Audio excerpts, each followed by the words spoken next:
आजिर special chicken करी थे मो स्टाइल बनातु पूरा मटन खाइला टेस्ट आसो। चलतु आज वीडियो स्टार्ट करवा। हेलो गाइस, नमस्कार, जय Jagannath, welcome back to my channel Gayatri lifestyle. जदि मो वीडियो भल लगे ताहले like, share and comment subscribe करबा जमे भूलिबेनि। चलतु आज वीडियो स्टार्ट करवा। चिकेन करी बनवाई आम 1 kg चिकेन आनचंती। से मैरिनेशन बोली आम हल्दी पाउडर, लाल मिर्च पाउडर, लुण और सोरिष तेल पकईकि 10 मिनिट्स मैरिनेशन रखीदबा। से भितर आम मसला प्रस्तुत शुखिला मसला गुड़ाक नहीं आ गोटे पियाज नहीं, ये सब को आम मिक्स ग्राइंडर में मिक्स करदबा। मसला गुड़िक को मिक्स कर चिकेन बनवा द्वारा और टेस्टी लगी थाए, से मिक्स कर देछि। मसला को आम मिक्स करी आनदेले। एबे चलतु तरकारी प्रस्तुत करवा। गोटे फैन नहीं से 6 to 7 चामच आम ऑयल नहीं जावा। ऑयल को टिके गरम होगापाई छाड़ा। देखिए जमी गरम टिके है आम चीनी ऐड करवा, कहीं चीनी ऐड करवा द्वारा कलर टी बहुत बढ़िया आसे। शुखिला मसला गुड़ा को आम ऑयल छाड़ा, टिके फुटवा पर्यंत आम से छाड़देवा।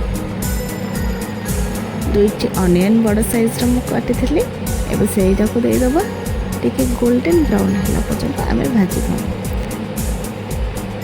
गोल्डन ब्राउन है मैरिनेशन कर रखि चिकेन को मैरिनेशन करने द्वारा चिकेन टी बहुत सॉफ्ट लगी था एंड खाइबा को भी बहुत टेस्टी लगे।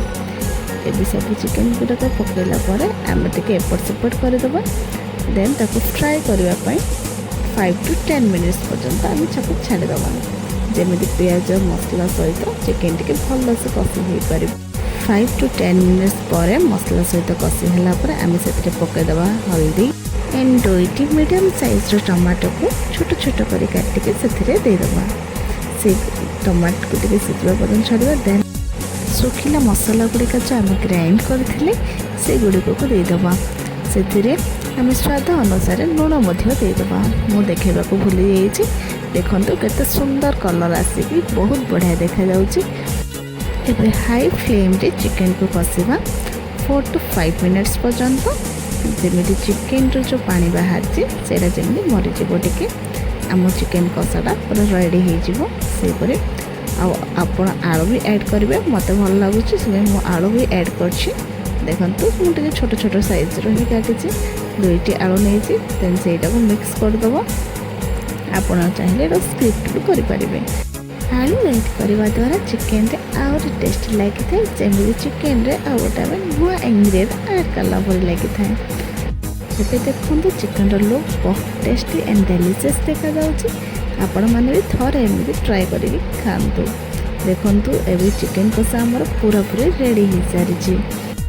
आम जेहेतु चिकेन तरकारी बनाऊँ से आम से गरम पानी टी ऐड करवा, कारण आमर चिकेन आउ टे सीझाक अच्छे आलू आमर सीझ। तो आपण क्वांटिटी अनुसार पानी देदेवे।